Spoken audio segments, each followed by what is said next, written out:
Hello to all of my motivational Hue carekeepers. Welcome to the channel. This channel is dedicated to all of the wonderful people that are having to care for someone with dementia or Alzheimer's. Also, it's dedicated to people who are caring for your parents. You might be caring for someone that is elderly and you're just kind of overwhelmed. You don't know what to do. And so this channel is aimed to help you out. How did I get here? Well, in 2008, my mom started showing signs of forgetfulness. That's when we first started noticing it. However, she knew long before that she was having issues, but she was able to hide it. But as far as us getting involved, it was 2008. And since then, we have jumped on it. My sister and I, we've done a lot of research, a lot of reading, because what we felt like there has got to be a cure. There has got to be a way to get beyond this. It can't just be, you decline, decline, decline, and then you're gone. We knew that there had to be a natural way to get around this whole condition. And so what we sought out was, what do we need to do? What do we need to take? What do we need to stop doing? And so what this video is dedicated to is, what is the single most important thing that you need to know when you're dealing with someone with Alzheimer's or dementia? So the one thing that we're going to talk about is that thing that's going to help you the most. I mean, there are a lot of more important things that are involved. There are other things you're going to learn about, other things you're going to know about.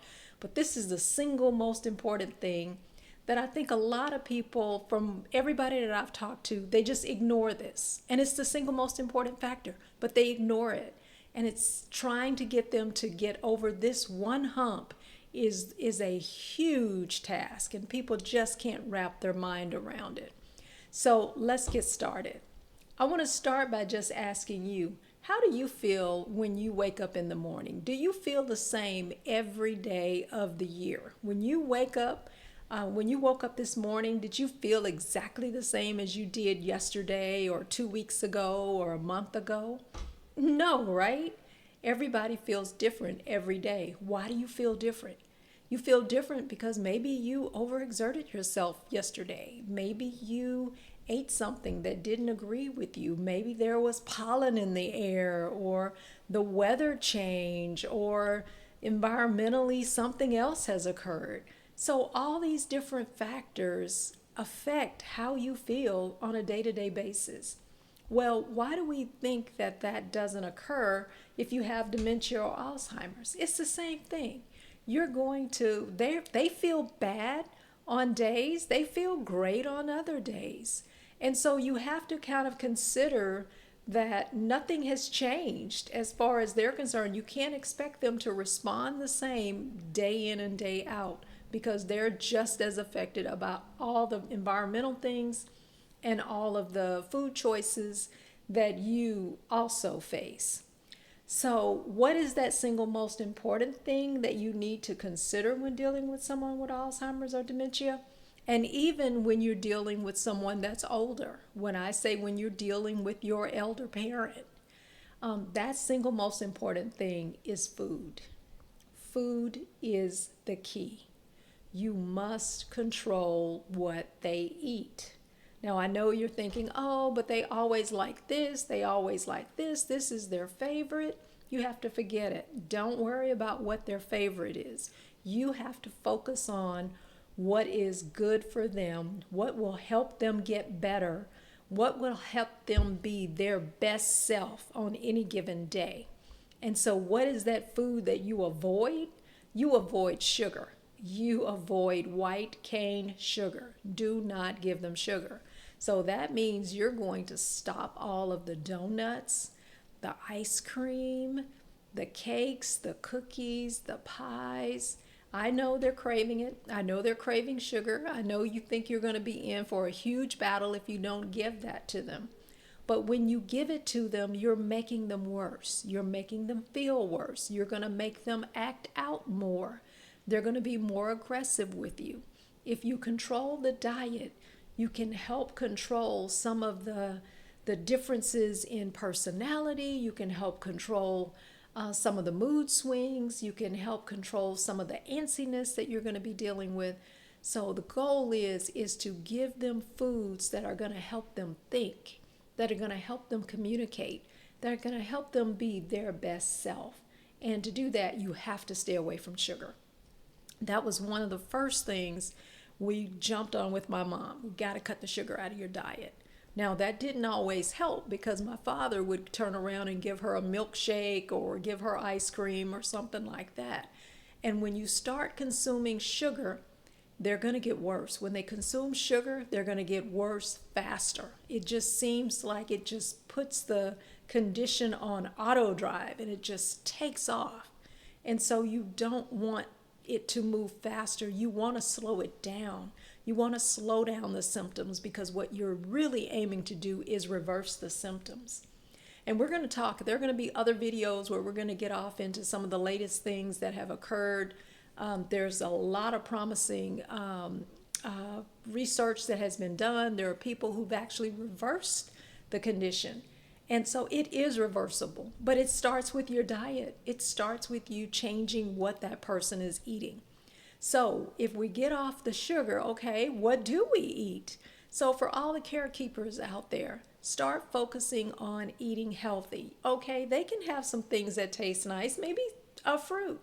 You can have berries. Stick with the strawberries, stick with blueberries, raspberries, and blackberries.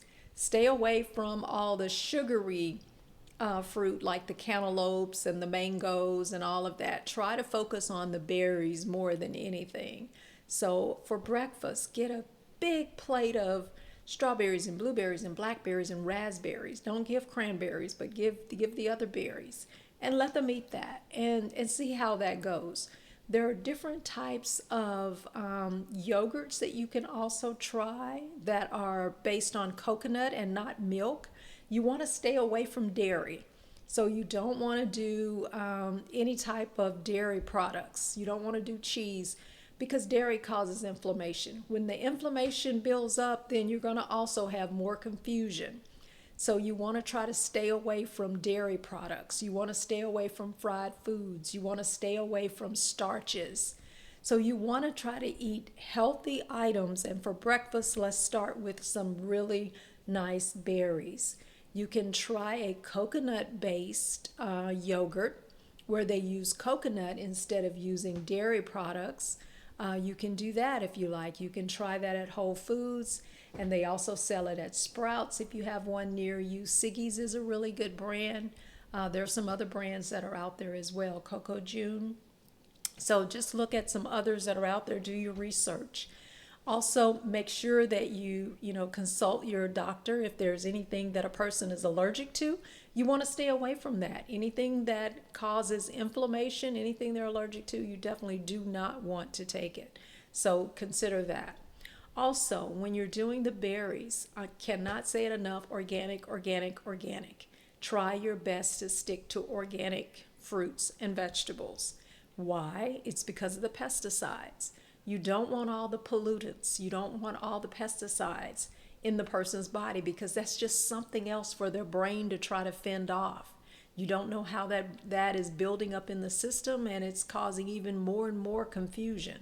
So you want to have your diet to be as clean as possible. So try your best to do organic. I know it's going to be more expensive, but try your best to stick with the organic fruits.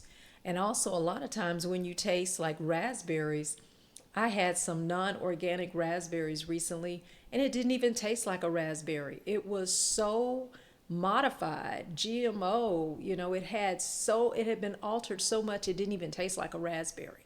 So you literally have to eat organic just to get the fruit to taste like what it's supposed to be, to actually get the real fruit. So do your best to try to always stay organic. Also, you can do like an avocado toast. That might be something you can try. You can get that with gluten-free bread. Try to stay off gluten. Try to stay off anything that causes inflammation. So you can do a gluten-free bread and make avocado toast. And that's literally just avocado with some lime juice and some onion powder, and you just mix it together, spread it over your toast. You can top that with some arugula and put that in your toaster for about 3 minutes. It is absolutely delicious. So that's a really nice breakfast that you can make on a daily basis, and you can stay away from all the harmful things. For lunch, you can try vegetables, you can try salads. There's just a host of things that you can do. If you're not vegan or vegetarian, you can do like a wild caught salmon for fish, but try your best to stay away from all of the things that are not good for you. I mean, just try to stay away from fried foods. Try to stay away from anything that's been cooked in a lot of sugar or anything that is going to cause inflammation. We want as clean of a diet as we possibly can. So we're going to be talking about this more and more. If you have to have a dessert, let's say, okay, your person is saying, hey, I must have a dessert, I must have something sweet, then get some dark chocolate. Get some dark chocolate and just keep some dark chocolate in the refrigerator. And if you have to give them something sweet, if they are just dying for something sweet, then just break off a little corner of that and give it to them. But definitely do not give them like all the normal, sugary donuts and cakes and cookies and all the pies and all the stuff that you would normally think about. Okay? So we're going to be talking about a lot more as we continue on this journey. I hope you will, if you like this video, I hope you will like it, and I also hope you will subscribe to my channel.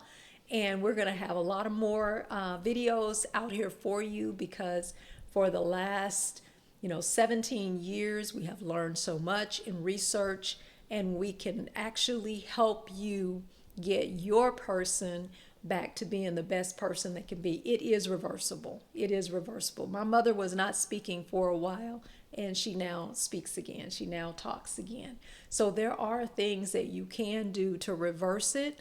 And like I said, there are some new research that's out, that there are people out there that have completely reversed it, and we're going to follow that journey as well. So I hope you take this journey with us, and just keep hanging in there with us. And if there is something you want to talk about or you want to ask, please, I love comments. So leave a comment and we'll get in touch and we can talk about whatever you want to talk about. All right? Thanks.